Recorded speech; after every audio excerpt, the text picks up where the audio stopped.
مرحب بيكي. وفي البداية أنا نعم. حابب أنقل صورة الشعب المصري تجاه موقف قناة الجزيرة.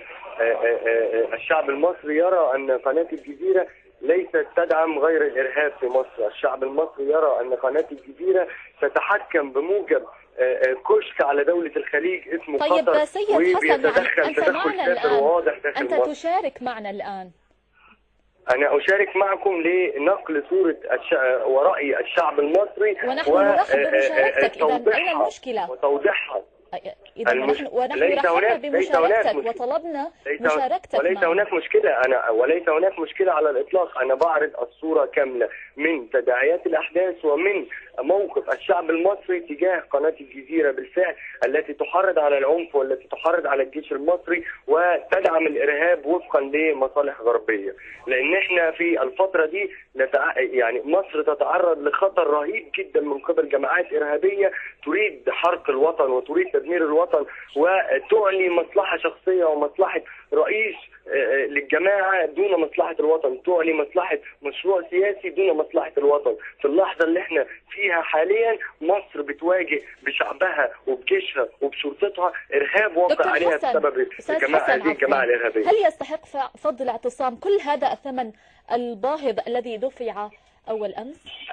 سيدتي الفاضلة، هذا ليس اعتصام سلمي. نحن نكفل حق الاعتصامات السلمية والاحتجاجات السلمية لكل أصحاب الرأي حتى لو اختلفنا في رأيهم، والدم له حرمة. ولكن هذه كانت بؤر إجرامية يتستر فيها بعض الخارجين عن القانون أمثال البلتاجي وصفوت حجازي ومحمد بديع، الذين يعملون لمصالح الأمريكان ويعملون لمصالح المجتمع الدولي ويعملون لمصالح الغرب بشكل كامل، والصهاينة بالأخص بتنفيذ مخطط داخل مصر. من قتل المئات؟ من قتل هو من أراد من قتل هو من أراد تصعيد العنف في الشارع المصري، ومن قتل هو من رفع السلاح في وجه الدولة المصرية وفي وجه الشعب المصري وأراد تنفيذ مخطط إما أحكم أو إما أحرق. يعني من قتل أيضا؟ أنا لم أفهم كلامك. من حرق الكنائس؟ يعني الإخوان قتلوا أنفسهم.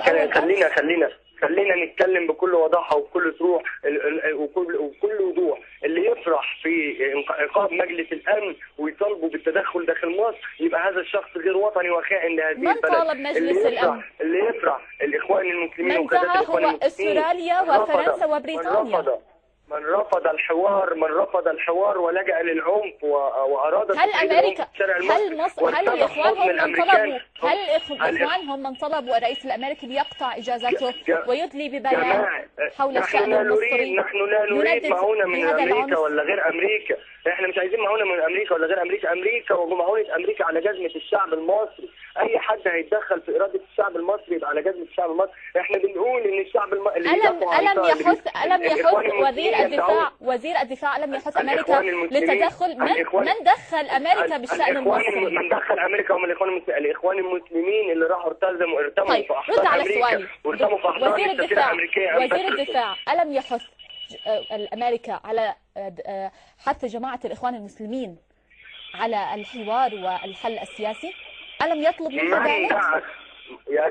رد على سؤالي رجاء. يا سيدتي الفاضلة، مؤسسة الرئاسة دعت لحوار وكان ممكن ترد على سؤالي يا أستاذ حسن؟ ممكن ترد على سؤالي؟ أنا أرد على سؤالك. مصر لها رئيس جمهورية اسمه عدلي منصور دعا لجلسة حوار وجلسة مصالحة وطنية دعا فيها الدكتور عمرو دراج، والدكتور عمرو دراج رفض وانسحب وما راحش الحوار وراح قعد مع السفيرة الأمريكية أم باترسون. احنا يا أستاذ حسن يعني حوار وقيادات عن أي حوار تتحدث؟ وقيادات هذا الطرف معتقلين لهم دماء أريقت. سيدتي الفضيلة، رفضت المعارضة الحوار خلال فترة دكتور محمد مرسي، رفضته لأنها وصفت الدولة المصرية لن يلوى ذراعها من جماعة أو من تنظيم أو من أي كيان غربي أو من أي دولة تريد التدخل الواضح. الإخوان المسلمين بيقولوا إنهم بيدافعوا عن ثورة 25 يناير، والشعب المصري خرج يوم 30 يونيو لعودة ثورة 25 يناير التي استرقتها جماعة الإخوان المسلمين. نحن الآن نستكمل ثورة 25 يناير في موجتها الأعظم يوم 30 يونيو الأكثر حشدا والأكثر وعيا ضد هذه الجماعة المتطرفة التي تريد حرق الوطن. ايه مبررهم في حمل السلاح ضد الجيش المصري، وايه مبررهم في حمل السلاح ضد الوطن؟ يا استاذ حسن، لو كان معهم سلاح كان سقط منهم حوالي وفقا لروايتهم 2000 اكثر من 2000 قتيل والاف المصابين، واذا حتى قلنا روايه وزاره الصحه 500 قتيل والاف المصابين.